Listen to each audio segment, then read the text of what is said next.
ದಿವ್ಯಶ್ರೀ, ಜಮ್ಮು ಕಾಶ್ಮೀರದ ಪೆಹಲ್ಗಾಮ್ನಲ್ಲಿ ನಡೆದಿರತಕ್ಕಂತಹ ದಾಳಿ ಪ್ರಕರಣಕ್ಕೆ ಸಂಬಂಧಪಟ್ಟಂತೆ ಒಂದು ಕಡೆ ಭಾರತ ಹಾಗೂ ಪಾಕ್ ನಡುವೆ ಉದ್ವಿಗ್ನ ಸ್ಥಿತಿ ನಿರ್ಮಾಣವಾಗಿದ್ದಷ್ಟೇ ಅಲ್ಲದ ಯುದ್ಧ ಕೂಡ ಆರಂಭವಾಗದೆ ಈ ಕುರಿತಂತೆ ಓವರಾಲ್ ಡೀಟೇಲ್ಸ್.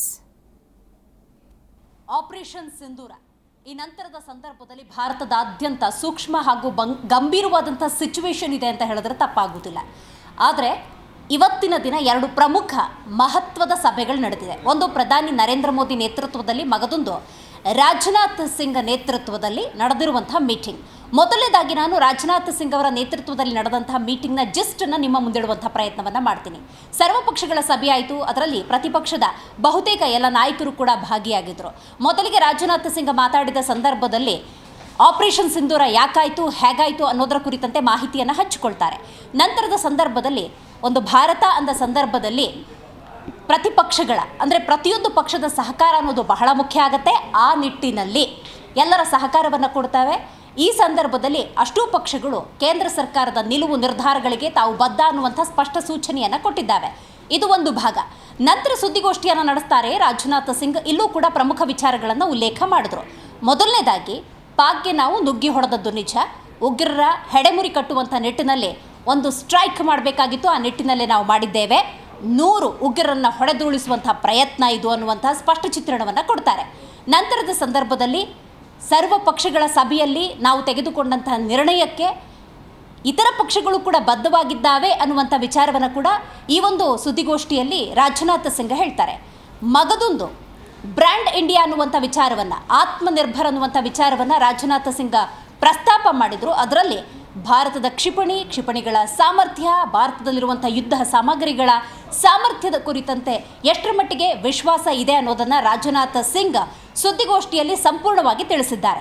ಇದು ರಾಜನಾಥ್ ಸಿಂಗ್ ಅವರು ನಡೆಸಿದಂತಹ ಒಂದು ಸಭೆಯ ನಂತರದ ಸುದ್ದಿಗೋಷ್ಠಿಯ ಸಂಪೂರ್ಣ ವಿಚಾರ. Let us come to the point. ಪ್ರಧಾನಿ ನರೇಂದ್ರ ಮೋದಿ ಸರ್ಕಾರದ ಕಾರ್ಯದರ್ಶಿಗಳ ಜೊತೆ ಮೀಟಿಂಗನ್ನು ಮಾಡ್ತಾರೆ. ಅಲ್ಲಿ ಪ್ರಮುಖವಾಗಿ 3 ಆಯಾಮಗಳ ನಿಟ್ಟಿನಲ್ಲಿ ನಡೆದಂಥ ಮೀಟಿಂಗ್ ಅದು. ಮೊದಲನೇದಾಗಿ ಇಲ್ಲಿ ಗಮನಿಸಬೇಕಾದ ಒಂದು ಅಂಶ ಅಂತ ಹೇಳಿದ್ರೆ ನಾಗರಿಕರ ರಕ್ಷಣೆಯ ಕಾರ್ಯವಿಧಾನ ಒಂದು ಹಂತ.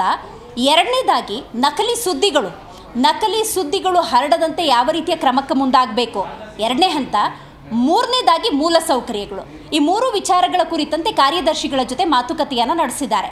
ಯಾಕಂದರೆ ಯುದ್ಧದ ಕಾರ್ಮೋಡದ ಈ ಸಂದರ್ಭದಲ್ಲಿ ಪಾಕಿಸ್ತಾನದಿಂದ ನಿರಂತರವಾಗಿ ಕದನ ವಿರಾಮ ಉಲ್ಲಂಘನೆ ಇರ್ಬೋದು, ರಾತ್ರಿಯಿಡೀ ನಿರಂತರ ಗುಂಡಿನ ದಾಳಿಗಳಿರ್ಬೋದು, ಈಗ ಕ್ಷಿಪಣಿಗಳ ದಾಳಿ ಇರ್ಬೋದು.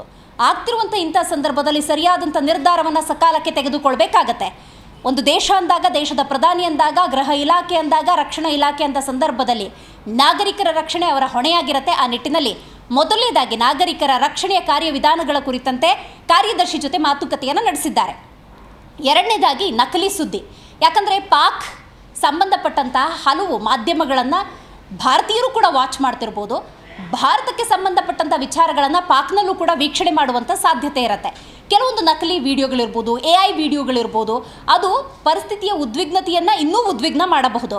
ಇವುಗಳನ್ನು ತಡೆಯುವಂಥ ನಿಟ್ಟಿನಲ್ಲಿ ಯಾವ ರೀತಿಯ ಕೆಲವೊಂದು ನಿರ್ಧಾರಗಳನ್ನು ತೆಗೆದುಕೊಳ್ಳಬಹುದು ಅನ್ನುವ ವಿಚಾರಕ್ಕೆ ಸಂಬಂಧಪಟ್ಟಂತೆ ಕೂಡ ಮಾತಾಡಿದ್ದಾರೆ. ಮೂರನೇದಾಗಿ ಮೂಲಸೌಕರ್ಯ.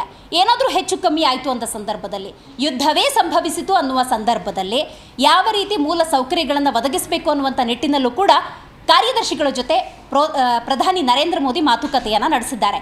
Which is somewhere confidential. ಕೆಲವೊಂದನ್ನು ಹೇಳಿಕೊಳ್ಳೋದಕ್ಕೆ ಸಾಧ್ಯ ಇಲ್ಲ.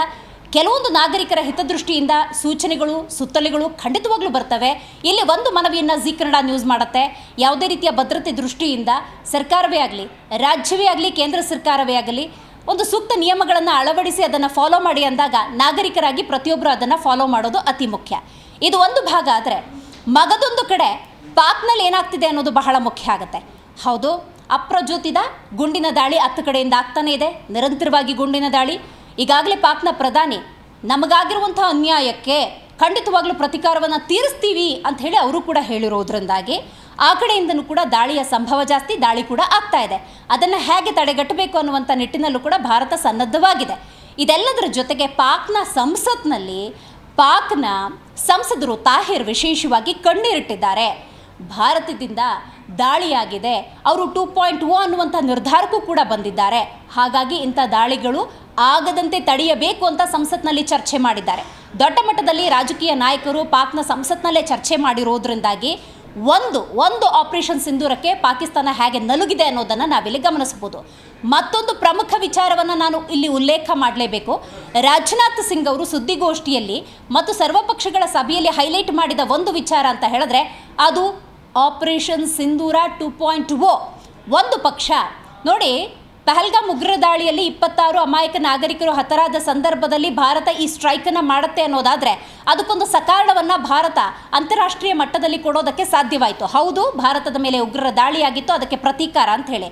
ಬಟ್ ಪಾಕಿಸ್ತಾನಕ್ಕೂ ಕೂಡ ಈಗ ನಿರಂತರವಾಗಿ ದಾಳಿ ಮಾಡಬೇಕು ಅನ್ನೋದಾದರೆ ಅಥವಾ ಸೇನೆಯನ್ನೇ ಕಳಿಸ್ಬೇಕು ಅನ್ನೋದಾದರೆ ಒಂದು ಸಾಲಿಡ್ ರೀಸನನ್ನು ಅದು ಕೂಡ ಕೊಡಬೇಕು ಅಂತ ಯಾವುದೇ ರೀಸನ್ಗಳು ಸದ್ಯಕ್ಕಂತೂ ಪಾಕಿಸ್ತಾನದ ಮಟ್ಟದಲ್ಲಿ ಕಾಣ್ತಾ ಇಲ್ಲ. ಸೊ ಈ ನಿಟ್ಟಿನಲ್ಲಿ ನೋಡೋದಾದರೆ ಅದನ್ನೂ ಮೀರಿ ಪಾಕಿಸ್ತಾನ ದಾಳಿಯನ್ನು ಯುದ್ಧವನ್ನು ಮಾಡ್ತು ಅನ್ನೋದಾದರೆ ಅದಕ್ಕೆ ಯಾವ ರೀತಿ ಭಾರತದ ಸೇನೆ ಸಿದ್ಧವಾಗಿದೆ ಅನ್ನುವಂಥ ನಿಟ್ಟಿನಲ್ಲಿ ಆಪರೇಷನ್ 2.0 ಬಗ್ಗೆ ಕೂಡ ರಾಜನಾಥ್ ಸಿಂಗ್ ಪ್ರಸ್ತಾಪ ಮಾಡಿದ್ದಾರೆ. Divya, okay, thank you Divyashree ನಿಮ್ಮೆಲ್ಲ ಮಾಹಿತಿಗಾಗಿ.